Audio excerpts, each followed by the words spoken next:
Dear viewers, important একটি update আজকের ডেটে পাওয়া গেছে।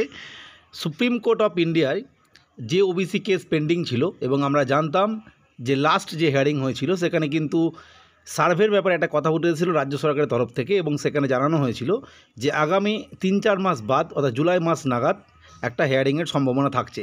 সেই জায়গা থেকে আজকে কম্পিউটার জেনারেট একটা ডেট এসেছে, সেই অনুযায়ী সেটা আমরা আলোচনা করব এবং তার সাথে সাথে পিএসসি এবং পিআরবির যে পরীক্ষা, অর্থাৎ পশ্চিমবঙ্গ সরকারের যে পরীক্ষা, অর্থাৎ যেখানে আমাদের ওয়েস্ট বেঙ্গলের যে বিভিন্ন রেকমেন্ডিং অথরিটি রয়েছে তারা পরীক্ষা নেয়, তাদের যে পরীক্ষার স্ট্যাটাস সেটাও আমরা একটু দেখব।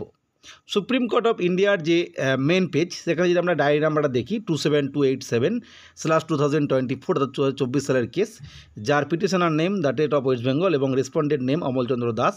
স্ট্যাটাস আমরা দেখতেই পাচ্ছি পেন্ডিং এবং অ্যাকশান ভিউ। আমরা যদি ভিউ অপশনে ক্লিক করি তাহলে পরবর্তী ক্ষেত্রে আমরা দেখব যে এই যে স্ট্যাটাসটা সেটা দেখাবে, যেখানে ডায়েরি নাম্বার 27287/2024 সালের কেস।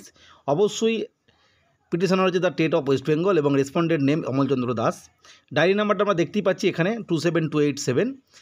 অবশ্যই এটা পেন্ডিং অবস্থায় রয়েছে। নেক্সট যে ব্যাপারটা সেটা হচ্ছে প্রেজেন্ট বা লাস্ট যে লিস্টেড অন হয়েছিল সেটা আমরা জানি যে 18 মার্চ 2025, এবং সেখানেই এই তথ্যটা উঠে এসেছিলো। পরবর্তী ক্ষেত্রে আমরা যেটা বর্তমান সময়ে কম্পিউটার জেনারেটেড ডেট পাওয়া গেছে সেটা হচ্ছে 15/7/2025 tentatively case may be listed on. এটা অবশ্যই কম্পিউটার জেনারেটেড ডেট, এটা কিন্তু চেঞ্জ হওয়ার সম্ভাবনা থাকে। যাই হোক, ফলে আজকে আমরা বুঝতে পারছি আজকে হচ্ছে 17 তারিখ অর্থাৎ 17ই মে, ফলে এখনও 2 মাস টাইম রয়েছে মানে এই কেস উঠতে যাওয়ার জন্য।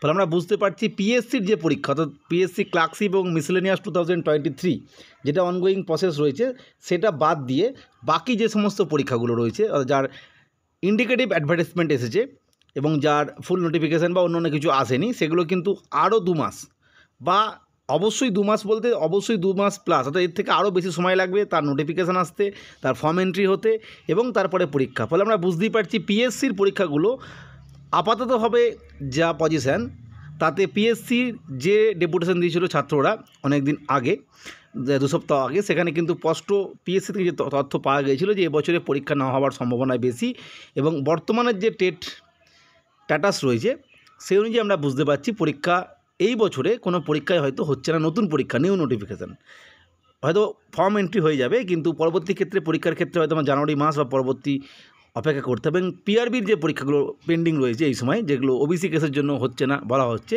সেক্ষেত্রেও কিন্তু আরও কিছুদিন সময় লাগছে বা কয়েক মাস সময় লাগছে। যাই হোক, আমাদেরকে এই কেসের যে স্ট্যাটাস, পরবর্তী স্ট্যাটাস, সেদিকে লক্ষ্য রাখতেই হবে, এছাড়া কিন্তু এই মুহূর্তে আর কিছু করার নেই। যাই হোক, আজকে এই তথ্যটা শেয়ার করলাম। পরবর্তী আপডেট বা আমাদের চ্যানেলের যে মক টেস্ট বা অন্যান্য ভিডিও সম্পূর্ণ ফ্রিতে প্রোভাইড করা হয়, সেগুলো পেতে চাইলে চ্যানেলটিকে সাবস্ক্রাইব করে রেখো। আজকের ভিডিও দেখার জন্য প্রত্যেককে অসংখ্য ধন্যবাদ।